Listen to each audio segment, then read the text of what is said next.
Well, let's move on now. Trade ministers from across Africa have been in Washington for the AGOA Forum. The African Growth and Opportunity Act has provided countries like South Africa with the opportunity to export products into the U.S. market tariff-free. But of course, Trump's new levies on steel and aluminium, combined with the same threat on vehicles and auto parts, will undercut South Africa's ability to benefit from the trade deal. While in Washington, South Africa's Trade and Industry Minister Davies has been pushing for exemptions in meetings with top U.S. officials. We ended up being collateral damage in a dispute that's not of our making, and in which we are also having to grapple with the consequences of the global steel glut. South Africa is indeed taking steps to defend our own steel manufacturing. We've had to take measures, sometimes controversial measures. We've had to try to deal with the upstream and downstream balance in quite a complicated process, but to make sure that we defend local steel manufacturing in South Africa, because if we were to lose domestic steel manufacturing, not only would it send us back to being a mere producer of iron ore and not any beneficiated product, but we just don't have the port capacity to import all the steel we need. So we'd have serious knock-on effects. So we've been grappling with this matter. This matter's not a matter we welcome or want.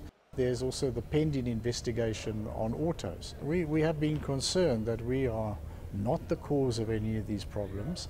We are a very small part of the US market. We are less than 1% of steel. We are just over 1% of aluminium, and we're 0.4% of automobile products. So do you think those concerns about the impacts on South African business were heard by Commerce Secretary Wilbur Ross during that meeting and by US Trade Representative Robert Lighthizer?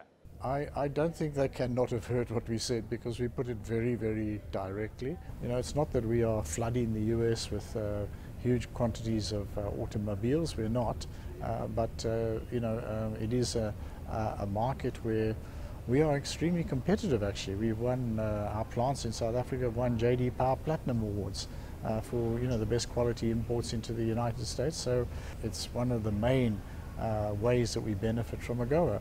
And I think the other side of AGOA is if it's going to be a tool to support development on the African continent, it can't surely be that the moment someone begins to export some value-added products, you get cut out.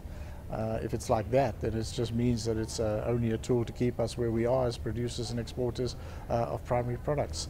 So I think that our case was made over these few days.